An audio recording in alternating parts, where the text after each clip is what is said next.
మీరు పేరెంట్స్గా తీసుకోవాల్సిన జాగ్రత్తలు ఏంటంటే, ఫస్ట్ థింగ్ వామిటింగ్ అయినప్పుడు ఎంబడే మీరు మళ్ళీ ఫుడ్ పెట్టకండి. కొంచెం స్టమక్కి రెస్ట్ ఇవ్వాలి. ఒక 15 మినిట్స్ 20 మినిట్స్ రెస్ట్ ఇవ్వాలి. ఆ టైంలో ఇన్ఫెక్షన్ మనకు స్టమక్ అనేది కొంచెం సెటిల్ అవుతుంది. దాని తర్వాత మీరు మెడిసిన్ డాక్టర్ అయితే మెడిసిన్ ఇస్తారో ఆ మెడిసిన్ వేసిన తర్వాత మళ్ళీ కొంచెం ఒక 5-10 మినిట్స్ గ్యాప్ ఇచ్చి దాంతో ఫుడ్ పెట్టండి.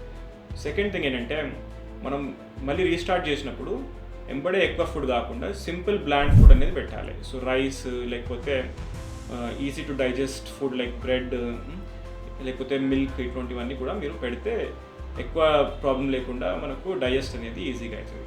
మూడోది, వాళ్ళు ఎక్కువ ఫుడ్ తీసుకోకపోయినా కూడా హైడ్రేషన్ మెయింటైన్ చేయాలి. సో వాటర్ కానీ, ఓఆర్ఎస్ కానీ, లిక్విడ్స్ వేరే జ్యూసెస్ కానీ అటువంటివి మనం ఇంట్లో తయారు చేసుకునేవన్నీ ఇవ్వచ్చు, సూప్స్ లాంటివి.